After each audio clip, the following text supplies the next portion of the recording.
John. Ya. Baik, sehat. John Refra atau biasa dikenal dengan nama John K. ditetapkan sebagai terpidana kasus pembunuhan bos Sunexteel Tan Haritantono pada 2013 lalu. John K. dijatuhi hukuman 16 tahun penjara. Namun sosok John K. yang tak lepas dari catatan kriminal ini menjadi sosok yang lebih baik setelah 5 tahun mendekam di LP Nusa Kambangan. Akhirnya pada Desember 2019, John K. bebas bersyarat. Baru-baru ini John K. kembali terjerat kasus kriminal. John K. ditangkap atas dugaan tindak perusakan, penganiayaan dan pembunuhan berencana yang mengakibatkan tewasnya Justus Corwin K.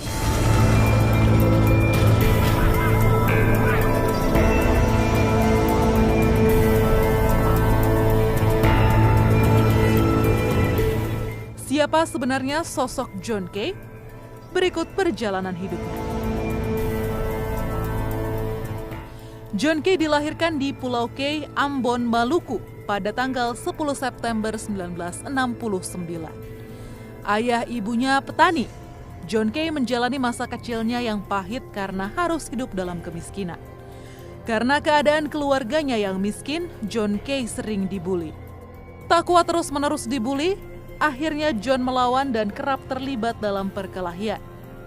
John K yang menginjak usia 18 tahun kemudian merantau untuk mengadu nasib ke Surabaya dan Jakarta. Petualangan John K di dunia hitam dimulai pada tahun 1992 saat ia bekerja sebagai security di sebuah tempat hiburan malam.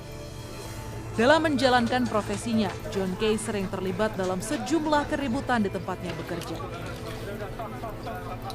Tak lama kemudian nama John K berkibar dan menjadi sosok yang ditakuti di Jakarta.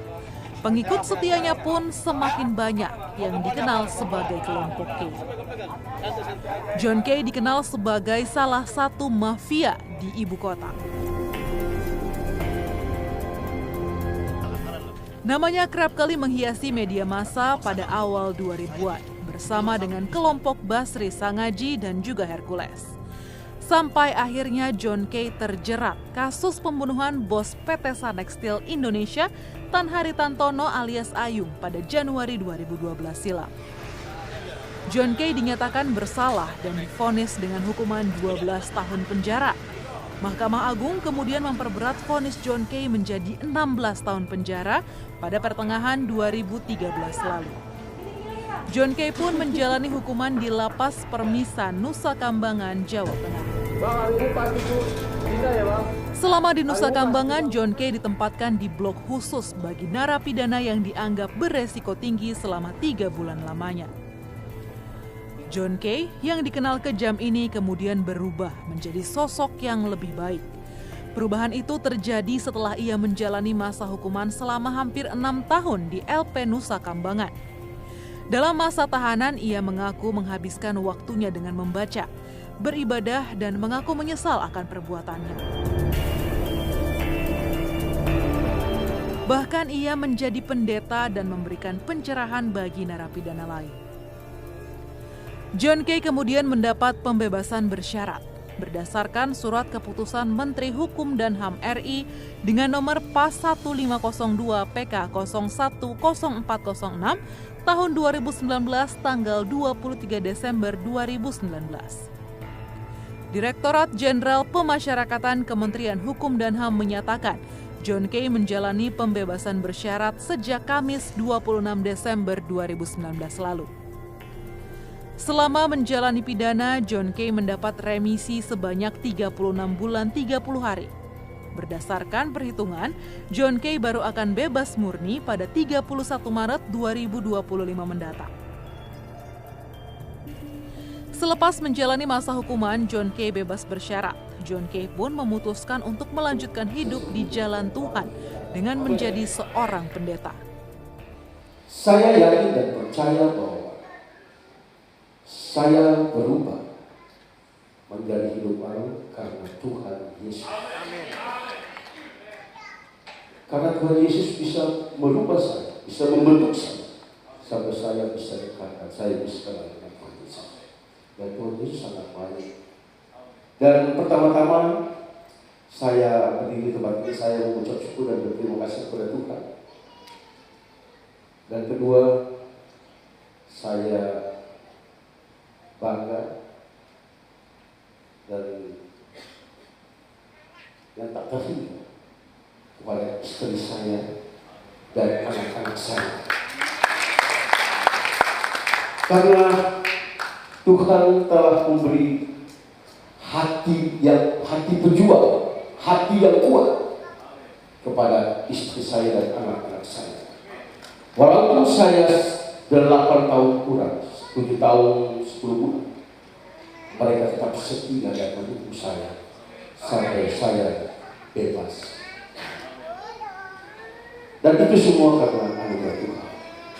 Kalau tanpa kasih dan anugerah Tuhan, bisa saja saya pada saat saya bebas, anak dan istri saya semua ada di rumah, tinggal saya sendiri.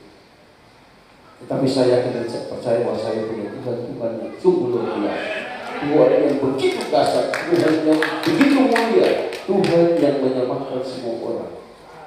Dan saat seharusnya saya bebas tanggal 9 hari bulan Januari, tetapi pada saat saya tanggal 24 dan 25 tiba-tiba saya dipanggil sama administrasi. Bu, hari ini tanggal 25 harus bebas. Wah. Katanya tanggal 9. Enggak, ini hitung-hitungannya pas tanggal 25 Desember. Saat itu saya sangat bersukacita dan aku. Karena berjalan pertemuan tanggal 9 untuk maju tanggal 25 Desember. Nah, saya menentukan kenapa saya sampai bisa bebas tanggal 25 Desember. Saya tidak percaya bahwa itu rencana Tuhan. Dan itu Tuhan yang menentukan bahwa saya harus bebas tanggal 25 Desember. Nah, saya menentukan tanggal 25 Desember saya harus bebas, berarti saya yakin dan percaya bahwa saya bebas pada saat Yesus lahir. Karena Yesus lahir untuk menyelamatkan semua manusia yang dibawa ke kolong langit ini. Bagi yang percaya, dia selamat. Amin.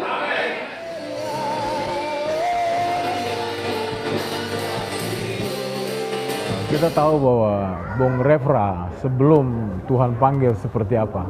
Saya rasa Jakarta, Indonesia pun tahu dia seperti apa. Hari ini kita lihat sendiri bahwa Bung Refra jadi berkat.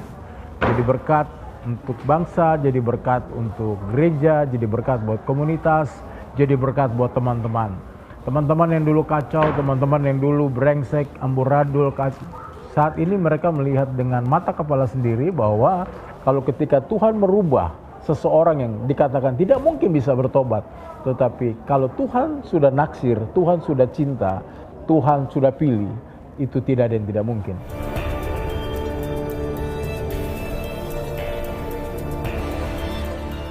Saya udah komitmen, udah berjanji bahwa saat saya keluar ini jiwa saya serahkan semuanya kepada Tuhan. Hidup saya serahkan semua kepada Tuhan. Amin. Dan kehendak Tuhan yang terjadi dalam kehidupan saya, bukan kehendak saya. Jadi sekarang saya punya pola berpikir kalau pada saat saya emosi itu iblis. Berarti saya harus mengalahkan iblis. Saya nggak boleh emosi. Kalau saya marah itu pasti iblis. Ya pada saat saya marah sebenarnya ini iblis. Dalam nama Tuhan Yesus saya nyala iblis. Jangan mengganggu saya.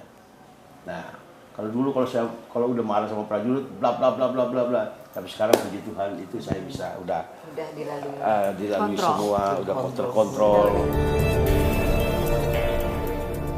Kabar mengagetkan datang dari John K. John yang sebelumnya mengaku sudah tobat kambuh lagi.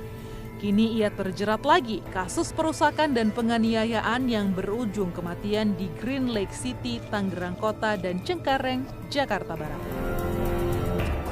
Antara John K dengan Nus K ini dilandasi ataupun berdasarkan permasalahan pribadi terkait adanya ketidakpuasan dalam hal ini pembagian uang hasil penjualan tanah, ya.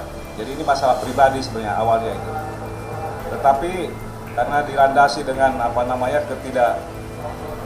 tidak adanya penyelesaian, kemudian mereka saling mengancam melalui HP, di mana didapatkan ada perintah dari saudara John K. kepada anggotanya. Indikator daripada permufakatan jahat adalah adanya perencanaan pembunuhan terhadap saudara NK dan ER atau YDR